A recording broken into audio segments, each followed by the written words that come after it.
Dimasa kingdom, जिसे Kachari kingdom या Hidimba kingdom भी कहते हैं, आसाम नॉर्थ ईस्ट इंडिया के एक बहुत ही शक्तिशाली साम्राज्य था। दिमासा शासकों द्वारा शासन किया हुआ साम्राज्य, जिन्हें अहोम बुरांजिस में थिमिसा कहा जाता है।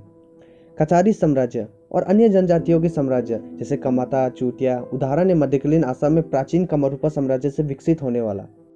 हेलो दोस्तों, आज मैं कचारी किंगडम के ओरिजिन से लेकर डाउनफॉल तक बताऊंगा। साथ में ये भी बताऊंगा कि कचारी किंगडम को हिडिंबा किंगडम क्यों कहा गया है। इसीलिए इस वीडियो को अंत तक देखते रहिए।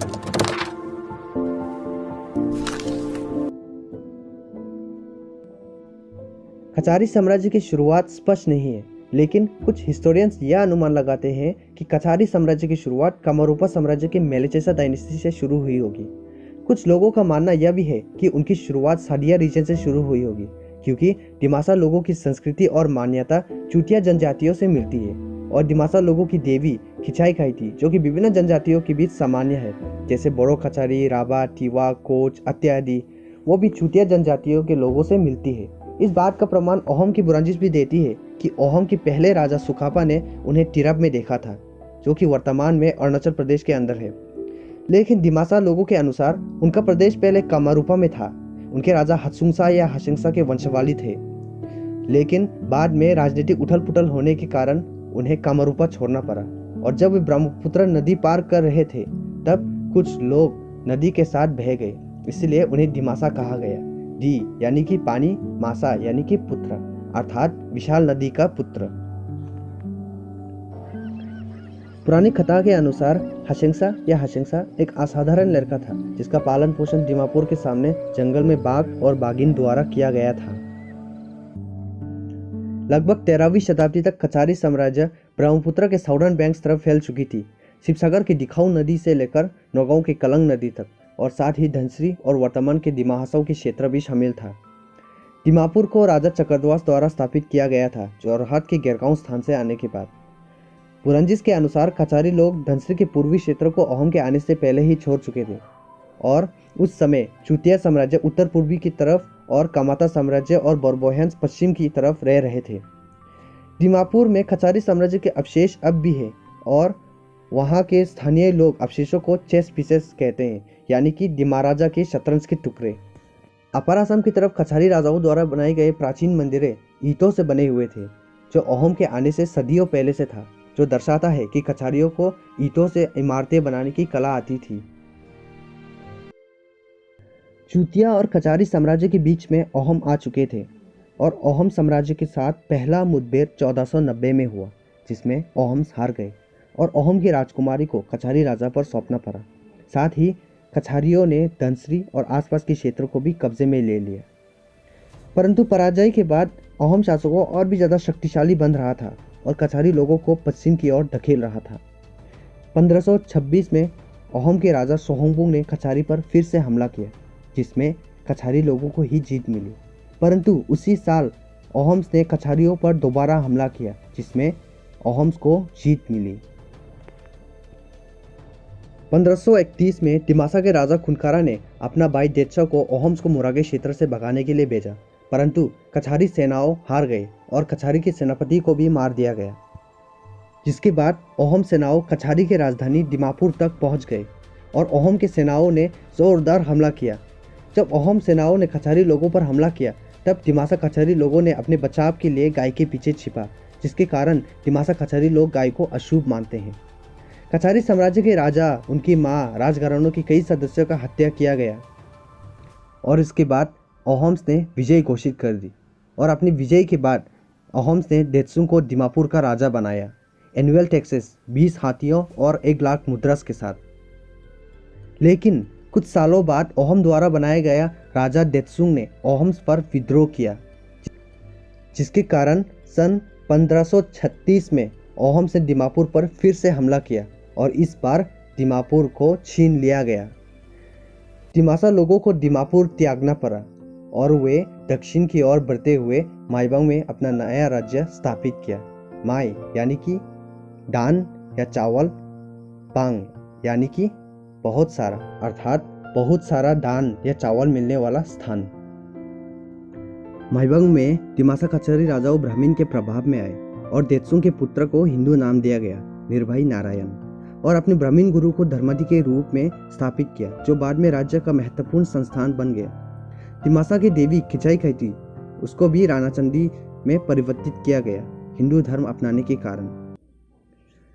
1564 में दुर्लभ नारायण के शासनकाल के दौरान कोच साम्राज्य के राजा चिलाराय ने माइबंग पर हमला किया और दिमासाओ हार गए और दिमासाओ को वार्षिक श्रद्धांजलि देना पड़ा, एनुअल ट्रिब्यूट, 70,000 मुद्रास, 1,000 सोने का मोहर्स और 60 हाथियों।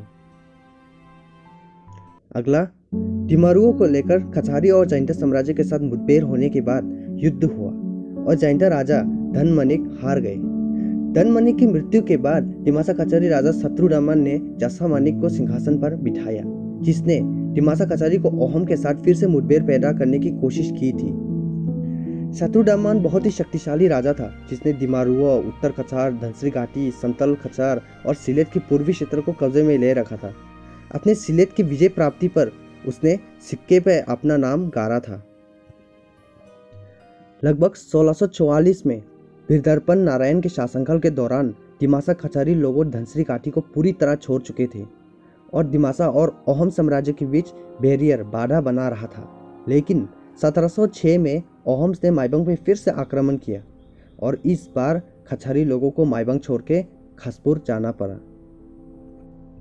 खासपुर मूल रूप से पहले त्रिपुरा साम्राज्य का हिस्सा था, जिसे कोच साम्राज्य के राजा चिलाराय ने 16वीं शताब्दी में छीन लिया और चिलाराय ने अपना भाई कमल नारायण को सिंहासन पर बिठाया खासपुर में। लेकिन 18वीं शताब्दी के बीच में कोच के आखिरी शासक भीमा सिंघा की मृत्यु के बाद खासपुर कछारी लोगों के पास दहेज के रूप में आ गया, क्योंकि कोच की आखिरी राजा की बेटी खाना संधि का विवाह कछारी के राजकुमार लक्ष्मी चंद्र से हुआ था और लगभग 1772 के बाद कछारी ने खासपुर में शासन किया। खासपुर में हिंदू ब्राह्मणों द्वारा बताई गई काल्पनिक लेकिन व्यापक रूप से माना जाने वाली किंवदंती इस प्रकार है।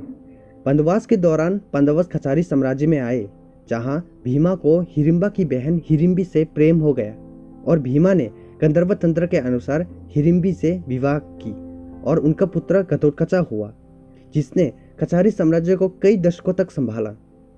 इसके बाद उनके वंश के राजाओं ने दिलाऊ यानी कि लंबा नदी, जो कि वर्तमान में ब्रह्मपुत्र के नाम से जानते हैं, के किनारों में निवास किया और कई दशकों तक किनारे की विशाल भूमि पर शासन किया। माना जाता है कि कछारियों ने भी महाभारत के युद्ध में भाग लिया था। इसीलिए माना जाता है कि दिमासा कछारी घटोत्कचा के डिसेंडेंट्स हैं और घटोत्कचा की मां हिडिंबी के नाम पर दिमासा कछारी को या कछारी किंगडम को हिडिंबा किंगडम का नाम दिया गया।